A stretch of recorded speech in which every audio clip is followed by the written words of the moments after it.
To what extent did you also invest in the systematic approach of managing the company?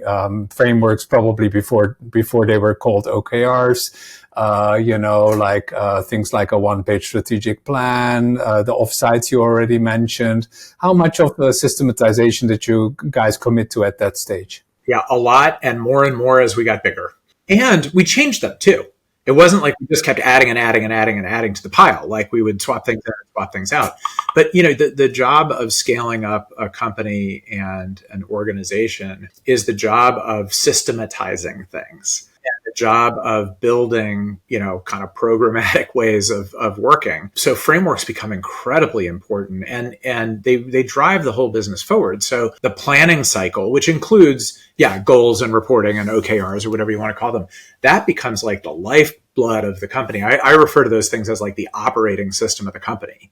And you have to invest in those. Otherwise you have chaos. And again, it sort of gets to the size of the organization. When you got 20 people, everyone kind of knows what everyone's doing, and you can stand in the middle of the room or on a Zoom where you know everybody and say, okay, everybody, we're going that way. And the trust is still there by default, right? Like it's just there by osmosis in a sense. Yeah, but it's not just about trust. It's also like everyone kind of knows. Like everyone knows what they're doing. Everyone knows what the person next to them is doing.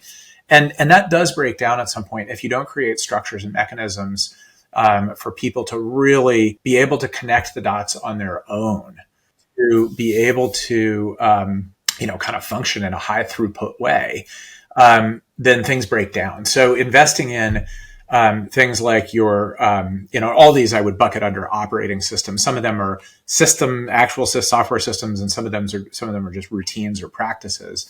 But, understanding the cycle of quarterly planning and reporting is really important. Information flow is another huge piece of it, and making sure that people have the information they need about where the business is going and what their contribution is along the way just helps them do a better job of making decisions along the way. So, I've always felt like you want to get the organization to a place where people can self-manage as much as possible. And that's just a much more efficient way of operating than needing, command and control at every level and small spans of control because managers have to micromanage. It's just not efficient. It's also no fun. I love how you frame it with like the ability for people to connect their dots for themselves. And it chimes with me because just the other day I was talking with the CEO of about 150, 200 people company.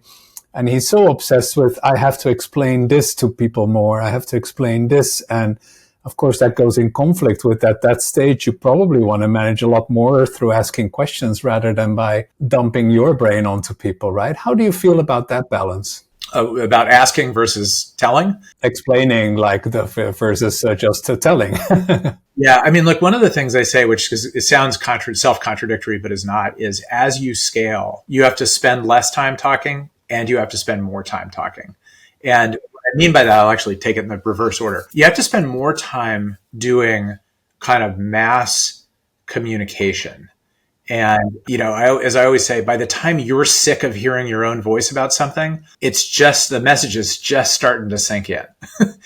So it's just endless repetition of like a core message, right? That you're talking about. You have to do a lot of the same message, over and over and over. So that's spending more time talking. But you also have to spend less time talking and more time asking questions. And what I mean by that is the farther away you get from the front lines, because your organization is getting bigger and bigger and bigger, the more you actually need to understand what's going on in the business in order to be an effective leader. And you don't get that by hearing your own voice. You only get that by hearing from other people. So that doesn't mean that like there's not a role for you to steer the ship. But what it means is that the percentage of time you spend telling people what to do as opposed to asking them what they're learning and what they're doing has to flip from like 80-20 to 20-80 and in a sliding scale over time as the business grows.